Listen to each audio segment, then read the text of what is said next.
আলহামদুলিল্লাহি রাব্বিল আলামিন আসসালাতু আসসালামু আলা নবিয়িনা মুহাম্মদ ওয়া আলা আলিহি ওয়া সাহবিহি আজমাইন। আলহামদুলিল্লাহ, আমরা লুকমান আলাইহিস সালামের কাহিনী এবং এই সূরার নাম হয়েছে লুকমান আলাইহিস সালামের নামে। ওয়ালাকাদ আতাইনা লুকমান আল হিকমাতা, আমি লুকমানকে হিকমত দান করেছি, জ্ঞান, বুদ্ধি এবং ওহী জ্ঞানের আলোকে এটা বুঝতে পারা দিনের জ্ঞান, এটা হচ্ছে হিকমা। আর এই হেকমা এত জ্ঞান দিয়ে তাকে বলেছে আদেশ কুল্লিলা, এত জ্ঞান পেয়েছো, আল্লাহ শুকুর আদায় করো। তো জ্ঞান কে দিয়েছে? আল্লাহ তাআলা দিয়েছেন। আমি অর্জন করেছি, অনেক জ্ঞানী হয়ে গেছি, এইটা ক্লেম করার কোনো সুযোগ নাই। কারণ অনেক জ্ঞান ছিল শয়তানেরও, আল্লাহ মাফ করুক, কিন্তু জ্ঞান থাকা সত্ত্বেও সে জ্ঞান পাপী হয়ে গেছে।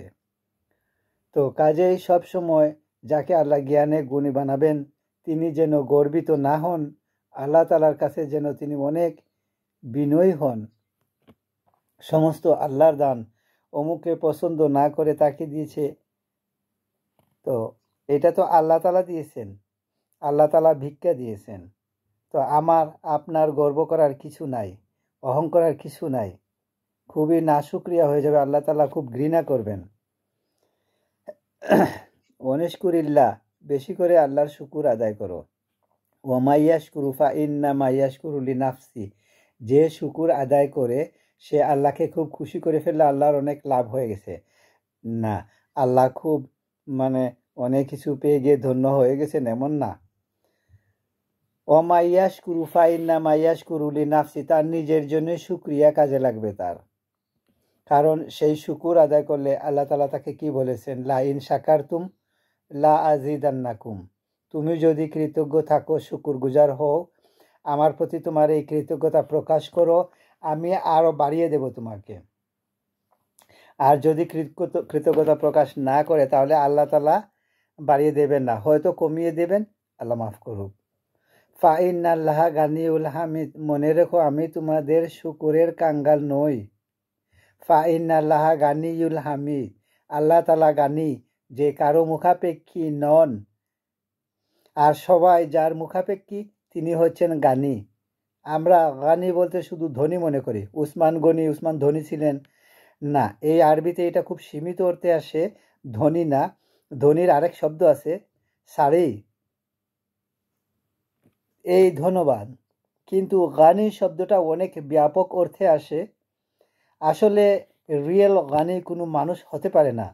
গানি মানে যে কারো কোনো কাঙ্গাল নয়, কারো কোনো মুখাপেক্ষী নয়, তিনি হচ্ছেন গানি। তো আমরা সবাই মুখাপেক্ষী, কেউ মুখাপেক্ষী নন। আল্লাহ তাআলা, শুধু আল্লাহ তাআলা, কারো কোনো এহসানের দরকার নেই, কিন্তু আমাদের সবার দরকার আছে। আর হামিদ প্রশংসিত, প্রশংসা পাওয়ার উপযুক্ত, যাকে রাত দিন প্রশংসা করে তিনি কে? আল্লাহ। তো প্রশংসা পাওয়ার উপযুক্ত আমরা না। এই ছিল। এখন আমরা আসি 13 নম্বর আয়াতে। ওয়াইসকালা লুকমানুল ইবনে, ও লুকমান তার ছেলেকে বললেন, তার সন্তান, তার ছেলে ছিল, তিনি ওসিয়ত করছেন, নেককার লোকেরা যাদেরকে আল্লাহ তৌফিক দেয়, আল্লাহর পক্ষ থেকে ইশারা আসে যে তাদের যাওয়ার সময় হয়ে আসছে, তাফিল করেন, শরীর খারাপ হয়ে আসছে, তখন তারা কি করেন? সন্তানদেরকে ওসিয়ত করেন, নসিহত করেন। এটা খুব ভালো কাজ। আল্লাহ তাআলা যেন আমাদেরকে সময় মতো ওসিয়ত নসিহতের তৌফিক দান করেন। কারণ মৃত্যুর সময় একটা কথা বলে গেলে, বাবা বলে গেছেন, মা বলে গেছেন, দাদা বলে গেছেন, নানা বলে গেছেন, এই কথাটা অনেকে রেখাপাত করে, মানুষ সহজে এটাকে অশ্রদ্ধা করে না। লুকমান আলাইহিস সালাম ওসিয়ত করলেন, বোঝা গেল উনার ইন্তেকালের আগে। ওয়াহুয়া ইয়াউদুহু, তিনি তাকে ওয়াজ করেছিলেন, নসিহত করেছিলেন। ইয়া বুনাই, হে সন্তান, এই বৎস, আমার ছেলে, লা তুশরিক বিল্লাহ, খবরদার আল্লাহর সঙ্গে কখনো তুমি শিরক করো না।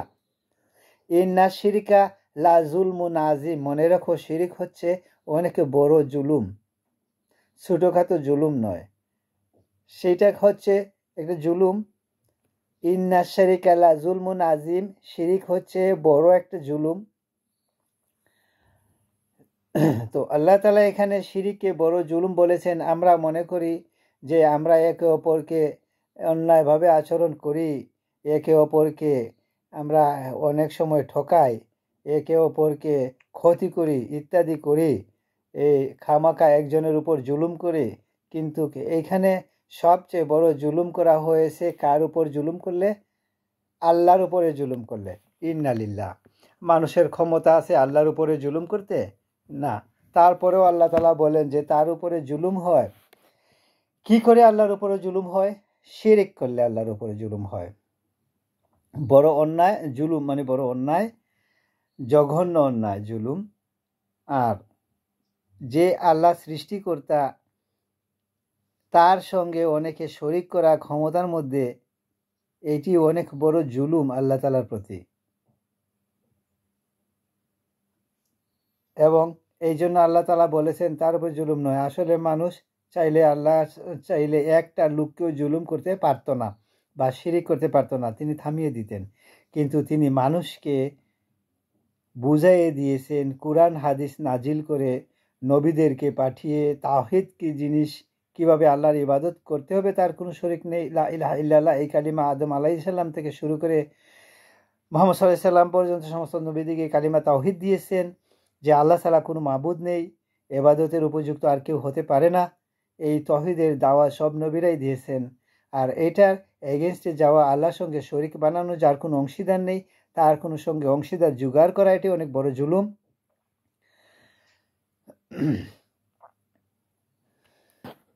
এখন এই জুলুমটা যে শিরিক হয়, এটাকে সবচেয়ে বড় জুলুম বলা হয়েছে, সবচেয়ে বড় কবিরা গুনাহ। এর চেয়ে বড় কবিরা গুনাহ আর নেই। ইন্নাল্লাহা ইয়াগফিরু ইন শারকা বিহি ওয়া ইয়াগফিরু মা দুনা যালিকা লিমান ইয়াশা। এটি এমন একটা গুনাহ যে আল্লাহ তাআলা কখনো ক্ষমা করবেন না শিরিক করলে। যদি না সিরিয়াস তওবা করে তাওহীদের দিকে না আসে, তাহলে আল্লাহ তাকে কখনো ক্ষমা করবেন না। কিন্তু যদি তওবা করে শিরিক করার পরেও খুবই সিরিয়াসলি তওবা করে, আন্তরিকভাবে তওবা করে এবং একদম শিরিক ছেড়ে দেয়, তাহলে মরে যাওয়ার আগে এই কাজ করতে পারে, আল্লাহ তাআলা তাকে ক্ষমা করে দিবেন। কিন্তু যদি ক্ষমা না করে, ক্ষমা না পেয়ে সেই শিরিক করা অবস্থায় মরে যায়, তাহলে তার জন্য খবর কি, লা ইয়াগফিরু আন ইউশরাকা বিহি, শিরিক নিয়ে যে মরে গিয়েছে, তওবা করেনি, তাকে আল্লাহ কখনো ক্ষমা করবেন না। এই শিরিক ছাড়া ওয়াগফিরু মা দুনা যালিকা লিমান ইয়াশা, এছাড়া যাবতীয় অন্য গুনাহ যেগুলো আছে সেগুলো আল্লাহ ক্ষমা করতে পারেন। যাকে যদ্দূর ক্ষমা করবেন, যেই বিষয়ে ক্ষমা করবেন, সেটা আল্লাহর একটা এখতিয়ার, চয়েস তিনি নিজের কাছে রেখেছেন। কিন্তু যেই ব্যক্তি শিরিক করে মরে যাবে, তাকে কখনোই তিনি ক্ষমা করবেন না তওবা না করে গেলে। এখন এই শিরকটা আমরা বুঝি কিনা, মুসলিম উম্মার মধ্যে সবার এই শিরিকের কনসেপ্টটা ক্লিয়ার আছে কি না, শিরিকের সংজ্ঞা কি সবাই বুঝে? যে সমস্ত লোকেরা আল্লাহকে বিশ্বাসী, তৌহিদে বিশ্বাসী, তারা যখন কোনো মাজারের কাছে বিশ্বাস করে, ইয়াকিন করে যে এই মাজারের মধ্যে কিছু দান খয়রাত করলে, এখানে কিছু সিন্নি দিলে আমার উদ্দেশ্য হাসিল হয়ে যাবে, আমার ছেলেটার অসুখ ভালো হয়ে যাবে, অথবা আমার এই ভিসা পেয়ে যাবে ইত্যাদি, এই যে মানুষ এগুলা করে, এইরকম কর্নেওয়ালা কি খুব বেশি আছে? না, অনেক বেশি আছে। এরা কি নিজেদেরকে মুসলিম মনে করে না অমুসলিম মনে করে? নিজেরা মুসলিম মনে করে, মুসলিম মনে করে শিরক করছে। তো যে ব্যক্তি নিজেকে মুসলিম মনে করে কিন্তু করে শিরক, সে আল্লাহর কাছে মুসলিম না মুশরিক? মুশরিক। ইয়া রব, তার নাম আব্দুল করিম, বাবার নাম সলিমউদ্দিন, মুসলমানে করানো হয়েছে, রোজা করে, হজ করে, উমরা করে, কিন্তু এই মাজার কেন্দ্রিক তার সম্পর্ক, সে নিজেকে মুসলিম মনে করে, আল্লাহর কাছে সে কি মুশরিক।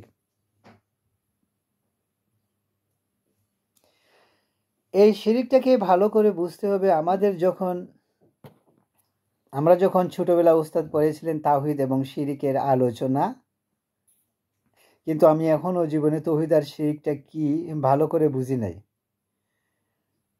আর এত দুর্ভাগা আমাদের জাতি, এত ওয়াজ সেই পাকিস্তান আমল থেকে আমরা দেখে আসি, এখনকার আমল থেকে চলছে আর চলছে, আলহামদুলিল্লাহ। বিগত 1-2 দশকে তৌহিদের শিরকের আলোচনা ভালো করে হচ্ছে।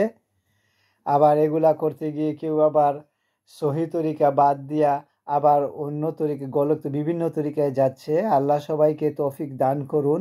তো এই যে শিরিক কি জিনিস, এই শিরিকটাকে বুঝতে হবে। শিরিকের উপরে আমরা কিছু সময় আলোচনা করতে চাই তফসিরের বাকি অংশে যাওয়ার আগে।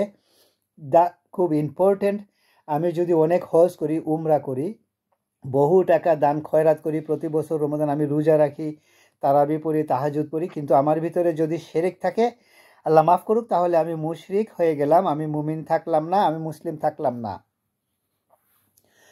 আর মুশরিকের ব্যাপারে তারা মুশরিক কখনো জান্নাতে যাবে না, কোনো দিন যাবে না।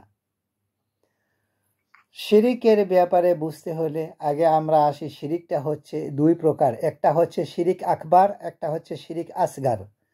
শিরিক আকবার বড় শিরিক, যেটা আল্লাহর সঙ্গে কাউকে শরিক করা, কোনো ধরনের ইবাদতে আল্লাহর সঙ্গে কাউকে অংশীদার বানানো, কোনো ক্ষমতার ক্ষেত্রে আল্লাহর সঙ্গে কাউকে অংশীদার বানানো, এটা হচ্ছে আকবর শিরক, শিরকে আকবর। আর আসগর ছোট শিরিক হচ্ছে, এটা পরে আসছে।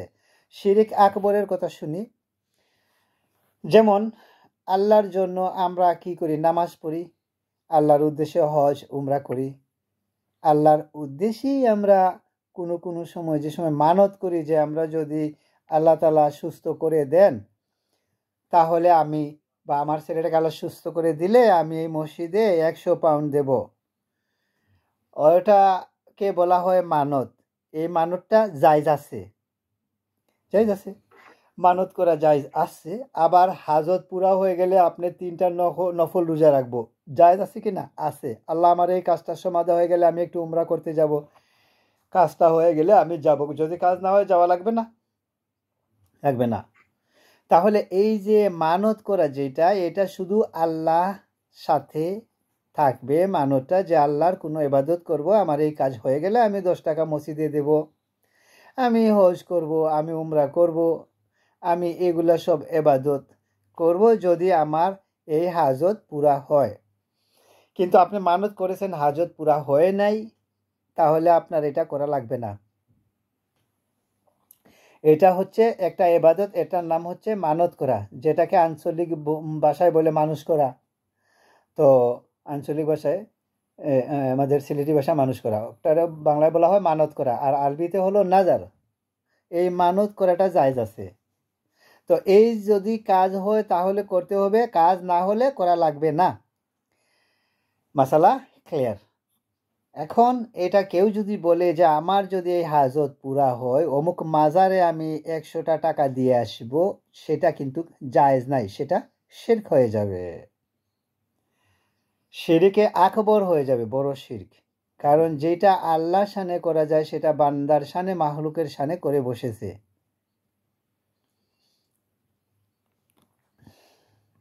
এরপরে কেউ যদি অন্য কোনো মাহলুকের কাছে সাহায্য চায় এভাবে, যে তার ক্ষমতা সম্পন্ন আছে এটা মনে করে, যারা বিভিন্ন মূর্তির কাছে গিয়ে সাহায্য চায়, সেটা শিরক। এরপরে কোনো যদি বলে কেউ তার কবরে গিয়ে, এত বড় ওলি আল্লাহ ছিলেন, আপনার কবরে আসি, আপনি বড় মুসিবতে পড়ে গেছি, আমাকে উদ্ধার করেন, আমার বিপদটা দূর করে দেন, তাহলে এটার নাম হবে শিরক। তো অনেক সময় বলি যে না, আমরা তো ওনার কাছে এই জন্য গেছি যে উনি আল্লাহর কামেল বান্দা, ওনার সঙ্গে আল্লাহ তাআলার কানেকশন আছে, উনার উসিলায় পার হয়ে যাব, উনির উসিলায় ঠিক হয়ে যাব, উনার উসিলায় হাজত পুরা হয়ে যাবে। উনাকে আল্লাহ মনে করি না, কিন্তু যেহেতু উনি আল্লাহর অনেক বড় কামেল ওলিয়া ছিলেন ইত্যাদি, তাই এই শিরিকের ইতিহাস কিভাবে এসেছে, নূহ আলাইহিস সালামের কওমের মধ্যে তার মৃত্যুর পরে এবং তার আগে যেটা হয়েছে, নূহ আলাইহিস সালামের আগেও, যে যখন কোনো আদম আলাইহিস সালামের পরে নূহ আলাইহিস সালাম আসছে, তো কয়েকদিন অনুসরণ গেছে, পরবর্তী জেনারেশনের সময় শয়তান আস্তে করে হঠাৎ করে মানুষকে একদিন এই কবর পূজা, মাজার পূজা, উলিয়ার পূজার দিকে নেয়নি, খুব কায়দা করে স্টেপ বাই স্টেপ নিয়েছে। প্রথমে বলেছে যে দেখো যারা মরে গেছে কবর দিয়ে ফেলছো, তোমাদের বাপদাদা বুজুর্গ এত বড় অলি ছিলেন, ওরা কিন্তু সাধারণ মানুষ না, এটা মনে রেখো। ওদের ব্যাপারে ওদের সঙ্গে আলাদা স্পেশাল কানেকশন আছে, কাজে তোমরা খুব সম্মান করবা, তাদেরকে ভুলে যেও না। তোমরা তাদের ওখানে একটা কাজ করো, তোমরা চিনছো তোমার বাবা ছিলেন এবং দাদা ছিলেন, তোমাদের পরবর্তী বংশধর তো এদেরকে দেখবে না বা জানবেও না, ভুলে যাবে। কাজে ওদের ছবি বানিয়ে রাখো, ছবির মতো করে একটা পোর্ট্রেট বানিয়ে রাখো অঙ্কন করে, এই তোমার দাদা ছিল, অলিয়া উলিয়া, আর বেশি কিছু না। পরে জেনারেশন পড়লো, পরবর্তী বংশধরকে জানো, এই যে ছবিওয়ালা দেখছো কবরে শুয়ে আছে, উনি কিন্তু অসাধারণ মানুষ ছিলেন, আল্লাহর সঙ্গে ডাইরেক্ট কানেকশন ছিল, এবং কোনো কিছু প্রার্থনা করতে হলে তার মাধ্যমে যাবা, তার উসিলা আল্লাহ মাফ করে দেবে। এই এক ধাপ এগিয়ে গেল।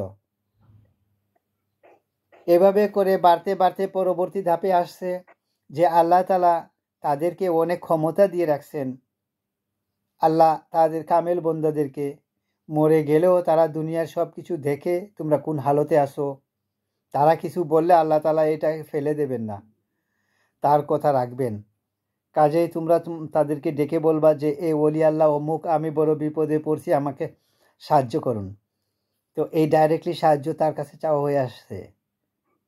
এইভাবে করে করে সেখানে সিন্নি দেওয়া, সেইটাকে মাজার বানানো, সেখানে মেলা বসানো, সেখানে উরুস করা থেকে শুরু করে এই বিভিন্ন রকমের ইহতেফাল করা, এগুলা যে রেগুলারলি হয়ে আসছে, এইখানে একদিনে এগুলা হয়নি, গ্রাজুয়াল হতে হতে এই লেভেলে পৌঁছে গেছে। তো এইভাবে করে মানুষ এইটাকে ডাইরেক্ট শিরকের মধ্যে দিয়ে নিয়ে গেছে গ্র্যাজুয়ালি। আর এই শিরক যারা করে তওবা না করে মরে যায়, এই ব্যাপারে হাদিস কি এসেছে সহিহ বুখারীতে, মান মাতা ওয়াহিদু মিন দুনিল্লাহ নিদ্দান দাখালান না, যেই ব্যক্তি মরে যাবে আল্লাহর সঙ্গে শরিক মনে করে। কিভাবে শরিক মনে করে? যে তার উসিলা আল্লাহ মাফ করে দেবেন, তো তার উসিলা আল্লাহ মাফ করবেন, আল্লাহ একথা কোন কুরআন বা হাদিসে এসেছে? এটা তো রসুল্লাহ সাল্লাল্লাহু আলাইহি সাল্লামকে ওসিলা দেওয়া হবে কিয়ামতের যে একটা জায়গা, সেখানে সেজদা করে তিনি পড়ে থাকবেন লম্বা সেজদা, তারপর আল্লাহ তাআলা উনাকে উঠাবেন, বলবেন যে আপনি কি চান। সেটা তো শুধুমাত্র ওই ওয়াসিলাটা কার জন্য? রসুল্লাহ সাল্লাল্লাহু আলাইহি সাল্লামের জন্য। আর কোনো মানুষকে ওসিলার এই পর্যায়ে আল্লাহ তাআলা নেন না। তো এরকম করে তা তো অন্য কিছুর কাছে যে চায়, সেই ব্যক্তি এই শিরিক করে গেলে দাখালান নার, জাহান্নামে চলে যাবে। ফি নারি জাহান্নামা খালিদিনা ফিহা। কারণ কোরআনে সূরা নিসার 116 নম্বর আয়াতে আল্লাহ বলে দিয়েছেন, ইন্নাল্লাহা লা ইয়াগফিরু ইন শারকা বিহি, আল্লাহ কখনোই ক্ষমা করবেন না তার সঙ্গে শিরিক করলে, ওয়া ইয়াগফিরু মা দুনা যালিকা মা ইয়াশা, আর এছাড়া আল্লাহ যার যে গুনাহ জান হয়তো তিনি ইচ্ছা করলে মাফ করে দিতে পারেন। ওয়া মা ইউশরিক বিল্লাহি ফাকাদ দাল্লা দালালাম বাঈদা, যে ব্যক্তি শিরিক করে বসলো সে অনেক বড় গুমরাহিতে চলে গেল। এত বড় গুমরাহি তওবা না করলে তার ক্ষমা হবে না কোনো দিন।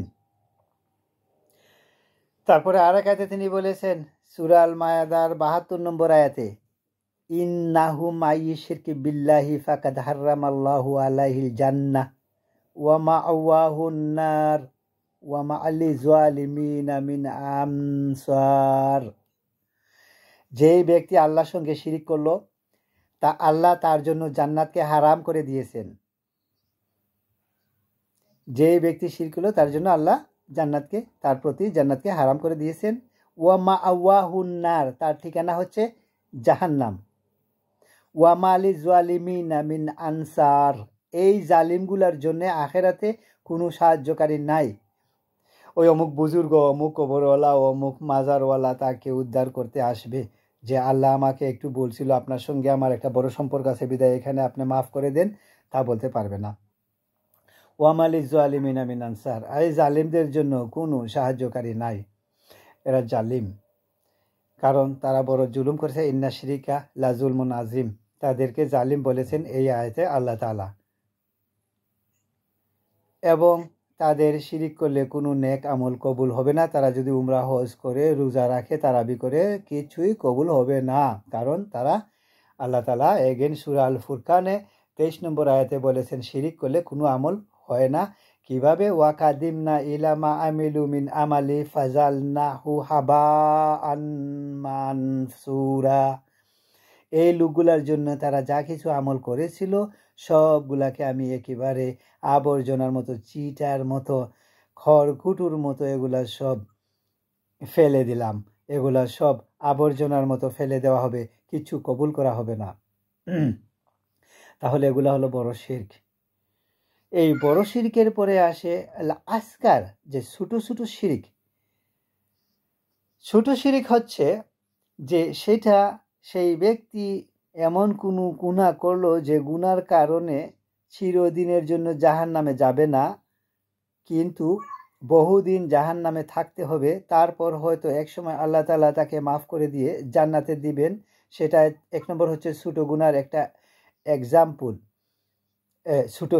ছোট শিরিকের।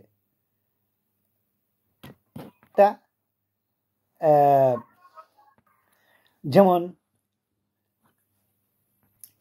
আবার হতে পারে রিয়া, প্রদর্শনের ইচ্ছা, লোকদেরকে খুশি করার জন্য দেশে গিয়ে বিরাট আয়োজন করলো, সবাই নাম করে, যেমন জিয়াফত খাবাইছে লন্ডনে সাহেব, মাশাল্লাহ খুব বড়, খুব নাম খ্যাতি সব জায়গায় হয়ে যাবে। তারপরে এগুলো একটা। এরপরে হলো যে সবাই নামাজ পড়তেছে, আমি নামাজ না পড়ে যদি লোকেরা কি বলবে, সবার সাথে আমিও মসজিদে গেলাম সবার সাথে, কারণ আগামীবার ইলেকশন করব, এরকম কিছু থাকতেও পারে। বা এখন মাথায় টুপি টাপা লাগায় মসজিদে একটু ঘোরাঘুরি করি, আসলে নামাজি না, কিন্তু সে ইলেকশনের জন্য নামাজ পড়ছে। তো এগুলা হচ্ছে রিয়া। তারপর যে কোনো নেক আমল করে মানুষকে দেখানোর জন্য, অনেক হজ উমরা যায়, যে আমি তো প্রতি বছর উমরা যাই, এ পর্যন্ত 10 বার হজ করছি, অমুক হাজি নাম লিখে দিল, তো বলেই যাচ্ছে দান খয়রাতের ব্যাপারে, আমি তো অমুক জায়গায় একটা মসজিদ বানিয়েছি, আমি তো ওই জায়গায় একটা দিয়েছি, এত টাকা দিয়েছি, ইত্যাদি করে এই যে বিভিন্ন রকমের এগুলা করে, এগুলাকে শিরিকে বলা হয়েছে। শিরিকে বলার কারণ কি?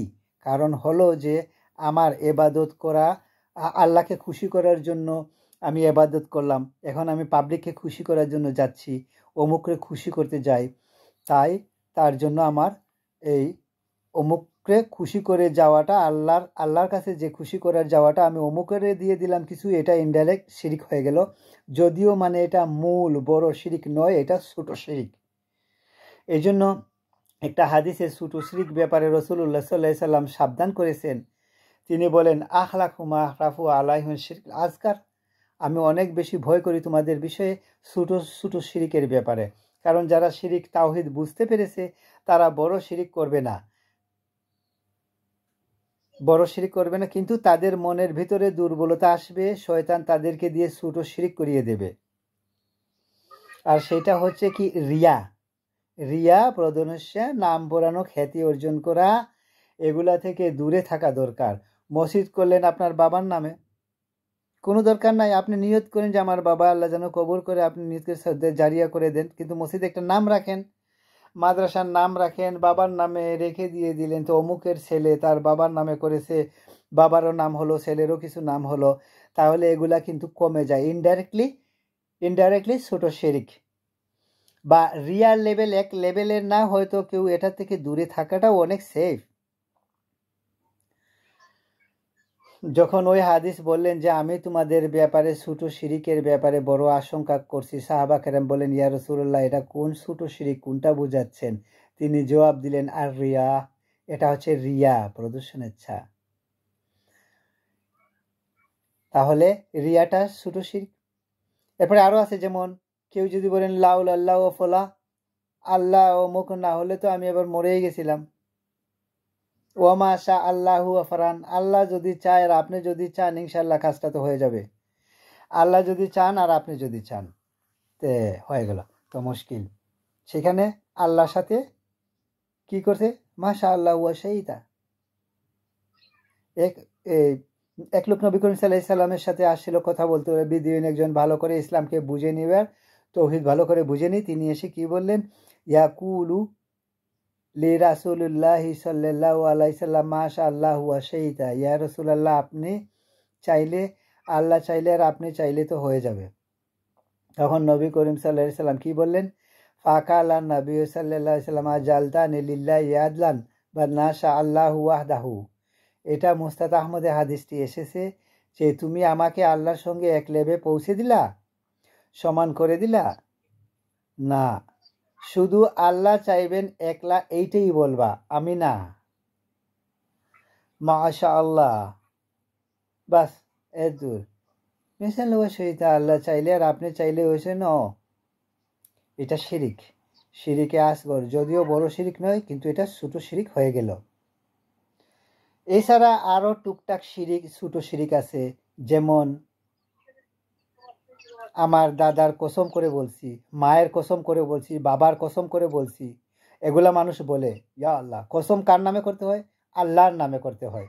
কসম অনেক শক্ত জিনিস, এবাদতের মতো এটার শান অনেক বড়। কসম করে বলছি, শুধু আল্লাহর নামে কসম করতে হবে। খবরদার, আল্লাহ ছাড়া কোনো মাখলুকের নামে করলে এটা একটা ছোট শিরিক হয়ে যায়।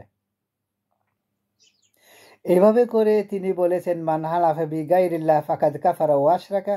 আরেকটি হাদিসে রাসূলুল্লাহ সাল্লাল্লাহু আলাইহি সাল্লাম বলেছেন, যেই ব্যক্তি আল্লাহ ছাড়া অন্য কারো নামে কসম করে, কোনো কিছুর নামে কসম করে, সেই ব্যক্তি কুফরি করেছে অথবা সেই ব্যক্তি শিরক করেছে। এই দুটো এই রেওয়াতেই এসেছে, আফাদ কাফারা আও ফাকাদ আশরাক। তাহলে এই শিরিক বড়, সবচেয়ে বড় গুনাহ, এবং এই শিরিকের ব্যাপারে তার যে শুরু হয়েছিল সেটা ছিল সূরা নূহের 23 নম্বর আয়াতে। যে আমরা বলছিলাম যে একটু আগে, আয়াতটা হচ্ছে ওয়াকালু লা তাযারুন্না আলিহাতাকুম ওয়ালা তাযারুন্না ওয়াদ্দাউ ওয়ালা সুওয়া ওয়ালা ইয়াগুস ওয়ালা ইয়াহুস নাসরা। এই যে নূহ আলাইহিস সালাম যখন দাওয়াত দিয়েছিলেন তার কবিলা লোকদেরকে বা তার এলাকার লোকদেরকে, তখন তারা বলল, তারা এই সমস্ত লোকদের কবরে যেত, একজন উদ, একজন সুয়াহ, একজন ইয়াহুস, একজন ইয়াউক, একজন নাসর, এই কয়েকজন ওলি আল্লাহ খুব নাম করা বুজুর্গ ছিলেন। তাদের কবরে গিয়ে আস্তে আস্তে তারা শিরিকের পর্যায়ে গিয়ে মাজার এখন যেভাবে হয়েছে ওই কারবার করতো তারা। তো নূহ আলাইহিস সালাম যখন বললেন এদেরকে তোমরা এগুলা করো না, তারা কি শুনে? ইবনে আব্বাস রাদিয়াল্লাহু আনহুমা এই আয়াতে তাফসিরে বলেছিলেন, শিরকে আকবরের দিকে চলে গেলাম আমরা আবার, যে হাদি আসওয়ারিন জান সালিহিন মিন কাউমে নূহ আলাইহিস সালাম, এই নামগুলো যে আসে সূরা নূহের মধ্যে 23 নম্বর আয়াতে, এইরা ছিলেন কামিন নূহ আলাইহিস সালামের পূর্বপুরুষদের মধ্যে, এরা সব খুব ভালো নেককার বান্দা ছিলেন, আল্লাহ তাআলা সালিহিন নেককার লোকজন ছিলেন। লামা আতু, তারা যখন মরে গেলেন, আওহা শয়তানু ইলা কাউমিহি, শয়তানরা এসে, ইবলিসের গোষ্ঠী তাদেরকে এসে বলল, এই তোমাদের আনহিসবু ইলা মাজালিসিহিম মিলাতিকা নাহিজুসুনা আনসাবান, যে তোমরা এক কাজ করো, তারা যেখানে বসতেন, তারা তখন মরে গেছেন, চলে গেছেন, তাদের গদির উপরে তাদের একটা মূর্তি বানিয়ে রেখে দাও। তারা ফিজিক্যালি মরে চলে গেছে, কিন্তু তাদেরকে ভুলে যাবা, তাই তাদের উসিলায়, তাদের বরকতে তোমাদের জীবন অনেক কিছু বরকতময় হয়ে যাবে। এদেরকে একটা বর্জন করো না, এদের একটু মূর্তির মতো বানিয়ে এখানে বসে থাও তোমাদের বিভিন্ন জায়গায়। আর বালাম তু, আবার তখনও তারা এবাদত করতো না, আর রেখে দাও খালি এখানে, ওরা বরকতে, ওদের বরকতে, ওদের ছবিদের বরকতে তোমাদের অনেক ফায়দা হয়ে যাবে। খুব করে বুঝিয়েছে। এতে দেখেন না, যারা মূর্তি পূজা করে, খ্রিস্টানরা যারা ঈসা আলাইহিস সালামের পূজা করে, তারা এই সমস্ত মূর্তি ঘরের মধ্যে রাখে। কি জন্য রাখে বলেন তো? স্মরণ করা, আর কি করতে? বরকত। এগুলা বরকত, হেফাজত, কত ফজিলত আছে এগুলার মধ্যে, এগুলা এই বরকতের নিয়তে রাখে। এগুলা থাকলে অনেক প্রতিরক্ষা হবে, অনেক হেফাজত হবে, বিপদ আপদ থেকে বাঁচতে পারবে। তো ওয়ালাম তুমান হাক্কা তালাবিন আমাদুয়ান নাসিয়া ইন ও নুসেলিন মুবিদা, এইভাবে যে প্রথম এইভাবে শুরু করে দিয়েছে, পরবর্তী পর্যায়ে ওদের কাছে ওদের এবাদত করা হয়েছে। ওদের এবাদতের অর্থ কি? এবাদতের অর্থ ওদেরকে এমনি করে নামাজ পড়ে নাই, কবরের মধ্যে গিয়ে, এখন এই কবরের মধ্যে, কবরস্থানের মাজারে বসে নামাজ পড়ে, তো তখন নিয়ত করে নামাজ তো পড়েই, আল্লাহর জন্য পড়ি, সূরা কেরাত পড়ি, কিন্তু তার কবরের পাশে পড়ি নামাজটা কবুল হওয়ার জন্য। তো এইভাবে করে শয়তান আস্তে করে সেই জায়গায় তাদেরকে দিয়ে ইবাদত করিয়েছে, ক্রমান্বয়ে গ্রাজুয়ালি আস্তে আস্তে করে, একে দিনে করায় নাই। তো এমনকি এই কবরের চতুর্পাশে কি করা হয়, তাওয়াফ করা হয়।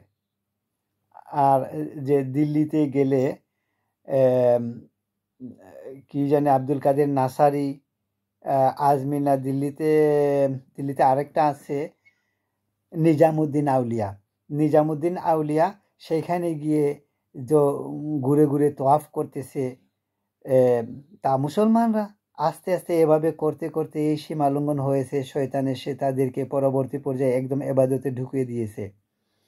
আর এইভাবে মক্কায় ইব্রাহিম আলাইহিসসালামের পরে হঠাৎ করে পরের দিনই কি উনার মৃত্যুর পরে কি এই শিরিক মূর্তি শুরু হয়েছে?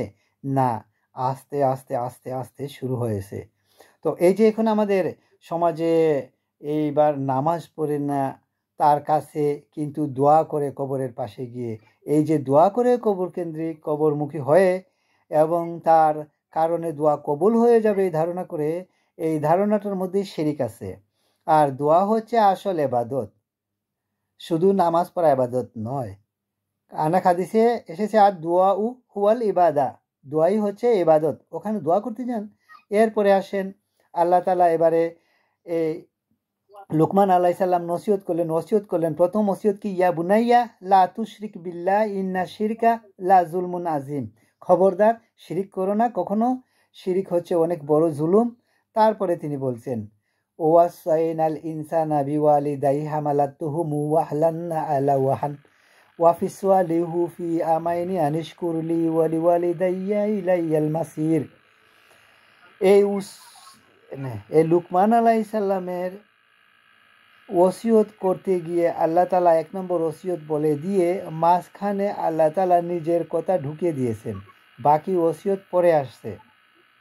তো আল্লাহ তাআলা এই লুকমান আলাইহিসসালাম বলেন শিরক করো না, তো এই কথা প্রসঙ্গে আল্লাহ তাআলা বলছেন ওয়াসাইনাল ইনসান, যে আমি ইনসানকে ওসিয়ত করছি।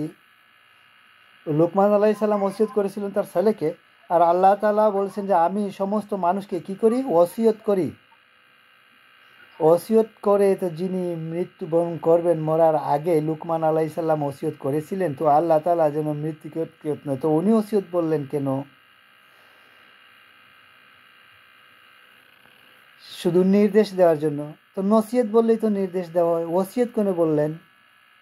অতি গুরুত্ব, ওসিয়ত শব্দটা যখন বলে কেউ মারা যাবে, গুরুত্ব বোঝার জন্য ওসিয়ত বলা যায়, তারটাকে নসিহত বলা হয় না, মানে খুবই গুরুত্বপূর্ণ। তো আল্লাহ তাআলা তো মৌত তার শানে হতে পারে না, কিন্তু তিনি গুরুত্ব বোঝার জন্য বলে ওসিয়তের মতো গ্রহণ করো, এটাকে সিরিয়াসলি নাও, সাধারণ নসিহত না। আমি ইনসানকে ওসিয়ত করেছি বিওয়ালিদাইহি, তার পিতামাতার প্রতি ভালো ব্যবহার করতে। বিওয়ালিদাইহি উজুয়াইকে যেন সে ভালো আচরণ করে, কষ্ট দেয় না, বুড়ো বয়সে তাদের খোঁজ খবর রাখে। কেন? হামালাতু উমহুমান আলা ওয়াহান, তার মা তাকে কষ্টের পর কষ্ট করে তাকে পেটে ধারণ করেছে। কষ্টের পর কষ্ট হয় না, প্রথম থেকেই বমি, খাওয়া দাওয়ার অসুবিধা, ঘুম ঠিক মতো হয় না, শরীর খারাপ হতেই থাকে, একটার পরে একটা, এই উপসর্গ পরে আরেক উপসর্গ আসে, দেখবেন 9টা মাসেই তাদের একটা না একটা অসুবিধা আছেই। হামালাতু উম্মুহু ওয়াহনান আলা ওয়াহান, এবং অসুবিধা ক্রমান্বয়ে বাড়ে। আরও যখন তার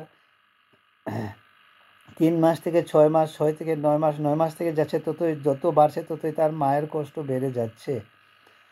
তারপরে ওয়াফিসা লুহু ফিয়া মায়ে, এইভাবে 9 মাসের মতো বা একটি বেশ কম পেটে রাখা, আর তাকে দুধ পান করা থেকে ছুটে নিয়ে আসা পর্যন্ত 2 বৎসর, এই 2টা বৎসর মা অনেক কষ্ট করেছেন সন্তানের জন্যে। প্রথম বললেন বিওয়ালিদাইহি, পিতামাতা দুইজনের কথা, কিন্তু বিস্তারিত আরো একটু বললেন বেশি করে, কার পক্ষে? মায়ের জন্যে, কারণ মায়ের কষ্টটা বেশি, মা বাবার উভয়ের কষ্ট সমান না, মায়ের কষ্ট অনেক বেশি। এই জন্য যখন বললেন যে আমার পরে কার হক বেশি, আর একটা হাদিসে জিজ্ঞেস করলেন না ইয়া রাসূলুল্লাহ দুনিয়াতে কার হক বেশি সবচেয়ে আমার উপরে? উম্মুকা, তারপরে কে? উম্মুকা, তারপরে কে? উম্মুকা। 3বার তোমার মা, তোমার মা, তোমার মা, তারপর 4 নম্বর বারে বলেন আবুকা, তোমার বাবা। কারণ মায়ের কষ্ট অনেক বেশি, তাই বলে মাকে উপকার করতে গিয়ে আবার বাবাকে কষ্ট দিয়ে না, যেভাবে আপনার রাইট নেই শুধু মায়ের রাইট বেশি, এইটা বলতে বেটা এটা বেয়াদবি হয়ে যায়। যেমন মায়ের রাইট তেমন বাবার রাইট, মায়ের কষ্টটা অনেক বেশি, এটা যেন আপনার মনে রাখি।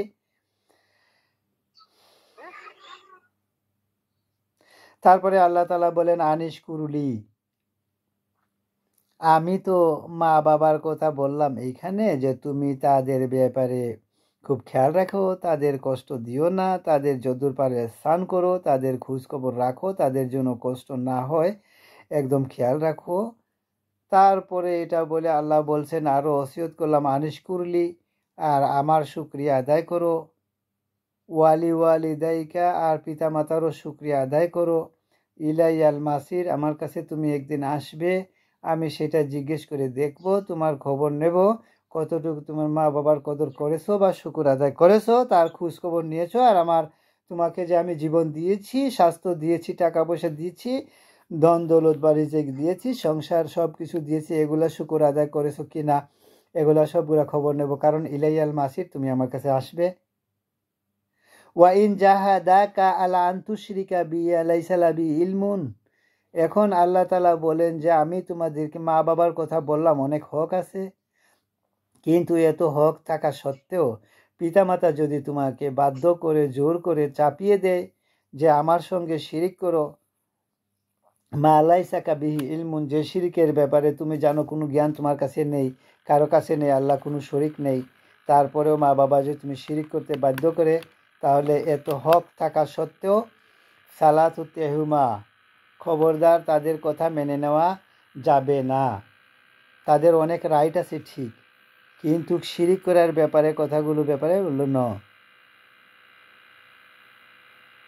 তাহলে আল্লাহ তাআলা বলতে চাচ্ছেন যে ও লুকমান আলাইহিস সালামের নসিহতের কথা তিনি বলবেন, আর সেইখানে পিতামাতার গুরুত্ব দিয়েছেন, কিন্তু মাঝখানে যে আল্লাহ তাআলা বলে দিচ্ছেন যে যাতে হোক মা বাবার অনেক হক আছে, কিন্তু একটা জিনিস খেয়াল রাখবা, মা বাবার এত হক সত্ত্বেও শিরিকের ব্যাপারে কোনো কম্প্রোমাইজ করা যাবে না। ওয়া সাহেবহু মাফিদ দুনিয়া মারুফা, তবে দুনিয়াতে যদি তোমার মুশরিক পিতামাতা বা হিন্দু বৌদ্ধ খ্রিস্টান কোনো পিতামাতা বা ছেলে মুসলিম বা মেয়ে মুসলিম হয়ে গেছে, পিতামাতা যদি এরকম অমুসলিমও থাকে, তার সঙ্গে তুমি শিরিক করো না, তার কথাকে খুশি করতে পারো না, কিন্তু দুনিয়ার জিন্দেগিতে তার সঙ্গে ভালো ব্যবহার স্টিল তুমি করতে থাকো, পিতামাতার হক আদায় করো, তার খেজমত করো, অসুস্থ হয়ে গেলে, অভাব অনটন থাকলে টাকা পয়সা দাও, ডাক্তার কাছে গেলে নিয়ে যাও, তুমি সব করে বেরিয়ে বুয়া দিয়ে দেয়, পিতামাতার খেদমতের সব পেয়ে যাবা পিতামাতার কাজ হয়ে গেলে। কিন্তু তোমার দিনের ব্যাপারে, তৌহিদের ব্যাপারে তোমাকে উল্টাপাল্টা ব্যাপারে সেগুলো মানতে পারবে না। আসমা রাদিয়াল্লাহু আনহা, আবু বকর রাদিয়াল্লাহু আনহু মেয়ে নবী করিম সাল্লাল্লাহু আলাইহি সাল্লামের বিবি আয়েশা রাদিয়াল্লাহু উনার বড় বোন, তিনি ইসলাম কবুল করেছেন, অনেক আগে হিজরত করেছেন। উনার মা যিনি আবু বকর রাদিয়াল্লাহু আনহুর স্ত্রী ছিলেন, পরে তিনি তালাক হয়ে গেছেন। আসমার মা মক্কায় রয়ে গেছেন, যেমন তিনি অমুসলিম। তিনি বহুদিন পরে আসমার খোঁজ নিতে মদিনায় আসছেন বেড়াতে। এখন আসমা উদ্দিন মুসিবতে পড়ে গেলেন, সর্বনাশ, আমি তো তৌহিদের মানুষ, আমার মা তো মুশরিক, এখন যে আসছে আমি তাকে ঘরে জায়গা দেবো কেমনে, কি করব না করব, আমার জন্য জায়েজ আছে কিনা দিনের ব্যাপারে কনসার্ন। রসুল্লাহ সাল্লাল্লাহু আলাইহি সাল্লামকে জিজ্ঞেস করলেন, ইয়া রসুল্লাহ, আমার মা আসছে আমার সঙ্গে দেখা করতে, আমার সঙ্গে একটু থাকতে চায়, একটু মেয়েকে দেখতে চায়, একটু সময় কাটাতে চায়, আমার জন্য জায়েজ আছে? তিনি বলেন, সেরকম কি, কোনো অসুবিধা নেই, তোমার মায়ের খেজমত করো, তার হক আদায় করো, এটা জায়েজ আছে। তো আল্লাহ তাআলা বলছেন শিরিক করতে বললে করতে পারবা না, কিন্তু যদি তা সে বিপদে আসতে পড়ে তার হেল্প করা লাগে করো। ওয়া সাহেব হুমাফি দুনিয়া মারুফ, দুনিয়ার মধ্যে তার সঙ্গে খারাপ ব্যবহারের কোনো দরকার নাই, তুমি মুশরিক এরকম কোনো কিছু করার দরকার নাই। তার তথ্য তালাশ নেও, তবে দিনের ব্যাপারে তবে সাবিলা মিনানা বাইদাই, আর তুমি দিনের ব্যাপারে কম্প্রোমাইজ করো না। পিতামাতা যদি বলে থাকো নামাজ পড়িস না, এটা শোনা যাবে না, পর্দা করিস না, এটা দরকার নেই, এগুলা শোনা যাবে না, কষ্ট পাক তারা, সেটা আমি কেয়ার করব না। কিন্তু তাদেরকে আমি যুদ্ধের পরে তত তালাশ নেব, মেহমানদারি করব, আপ্যায়ন করব, খোঁজ খবর করব, ডাক্তারে নিয়ে যাব। ওয়াত্তাবি সাবিলা মিনানা বাইলাই, কিন্তু দিনের ব্যাপারে যারা আমার রাস্তার দিকে একমুখী হয়ে আমার সন্তুষ্টি চায় তাদের তরিকা অবলম্বন করো, এখানে যেন তারা তোমাদের শিরিকের কোনো প্রভাব বা কোনো কিছু ইনফ্লুয়েন্স তোমাদেরকে সৃষ্টি না করতে পারে। সুম্মা ইলাইহি মারজাকুম ফানাব্বিকুম বিমা কুনতুম তা'মালুন, অতঃপর তোমরা একদিন সবাই আমার কাছে আসবে, সেই দিন আমি খবর দেব তোমরা কি আমল করেছিলে। আমি তোমার মাকে বুঝিয়ে দেব যে মা ও মুসলিম, পিতা ও মুসলিম, আর তুমি মুসলিম ছিলে, সেই তখন আমি সেখানে ফয়সালা করে দেব কে জাহান্নামে যাবে আর কে জান্নাতে যাবে, সেটা আমার উপরে ছেড়ে দাও, আর দুনিয়াতে তার সঙ্গে ভালো ব্যবহার করে যাও। কিন্তু তার কোনো কথা যেটা তৌহিদের সঙ্গে, দ্বীনের শরীয়তের সঙ্গে সাংঘর্ষিক হয়, সেটা থেকে নেওয়া যাবে না। তো মাঝখানে আল্লাহ তাআলার কথা এখানে চলে গেল, এই আয়াতের 15 নম্বর আয়াতে আল্লাহ তাআলার কথা চলে গেল। 14 এবং 15, 13 ছিল, শুরু হয়েছে। আর লুকমান আলাইহিস সালামের নসিহত, সেই কথা বলে গিয়ে আল্লাহ তাআলা একটু ব্যাখ্যা করে দিলেন, আবার নিজের কথা 2 আয়াত ব্যক্ত করলেন। তারপরে 16 নম্বর আয়াতে আবার আল্লাহ তাআলা লুকমান আলাইহিস সালামের নসিহতের দিকে চলে যাচ্ছেন। ইয়া বুনাই ইন্নাহা ইনতাকুম মিসকালা হাব্বাতিন মিন খারদালিন ফাতাকুন ফি সাখরা আও ফিস সামাওয়াতি আও ফিল আরদি ইয়াতি বিহাল্লাহ ইন্নাল্লাহা লাতীফুন খাবীর। 16 নম্বর আয়াতে এবার লুকমান আলাইহিস সালাম বলছেন তার ছেলেকে নসিহতের দ্বিতীয় অংশ, ইয়া বুনাই, হে সন্তান, হে বৎস, হে ছেলে, ইন্নাহা ইনতাকুম মিসকাল হাব্বাতিন মিন খারদালিন, তোমার গুনাহ খাতা যদি এত ছোট হয়, একেবারে সরিষার দানার মতো, ছোট্ট একটা বিন্দুর মতো যদি একটা গুনাহ হয়ে যায়, ফাতাকুন ফি সাহরাতিন না ফি সামাওয়াতি, এটা যদি লুকিয়ে আছে কেউ দেখে না, একটা বড় পাথরের চাপার মধ্যে কেউ দেখলো না, এমন লুকিয়ে থাকা গুনাহটাও আল্লাহ নিয়ে আসবেন কিয়ামতের দিন। আও ফিস সামাওয়াতি আও ফিল আকাশের জমিনের যে কোনো জায়গায় থাকে, ইয়াতি বিহাল্লাহ, এটাকে আল্লাহ তাআলা নিয়ে আসবেন কিয়ামতের দিন। তোমার নেকির পাল্লায় যা গেলে সেটাকে সেখানে নেকি উঠাবেন, গুনার পাল্লায় গেলে সেখানে গুনাতে উঠিয়ে দেবেন, তোমাকে দেখানো হবে, ওজন করানো হবে এবং নিয়ে আসা হবে, রেকর্ড করা হবে।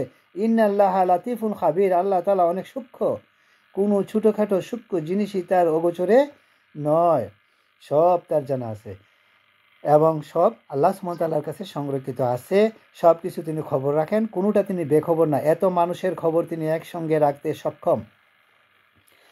ইয়া বুনাইয়া আতিমাস সালাহ ওয়া'মুরু বিল মা'রুফি ওয়ানহা আনিল মুনকার ওয়াসবির আলা মা আসাবাকা ইন্না যালিকা মিন আজমিল উমুর। 17 নম্বর আয়াতে আল্লাহ তাআলা বলছেন, হে সন্তান, হে বৎস, আকিমুস সালাহ, নামাজ কায়েম করো। তৌহিদের পরে, ইমানের পরে কোন আমল? নামাজ আর সালাহ, নামাজ পড়া এবং নামাজ কায়েম করো। ওয়া'মুরু বিল মা'রুফি ওয়ানহা আনিল মুনকার, তারপরে আরেকটাও জরুরি কাজ মুমিনের, আমর বিল মারুফ নাহি আল মুনকারের কাজ করো, মানুষকে সৎ কাজের দিকে ডাকো, অসৎ কাজ থেকে ফিরিয়ে রাখো। ওয়াসবিরা আলা মা আসাবাক, আর এই কাজ করতে গিয়ে যদি কোনো কষ্টের সম্মুখীন হতে হয় তাহলে সবর করো। ইন্না যালিকা মিন আজমিল উমুর, এই কাজ করা, এই জাতীয় কাজ করতে থাকা অনেক বড় সদিচ্ছা, সংকল্পের দরকার, অনেক বড় মজবুত কাজ এটা। এই আয়াতের আরেকটু ব্যাখ্যা তাফসীর আমাদের লাগবে, সেটা আমরা পরবর্তীতে বলবো ইনশাআল্লাহ।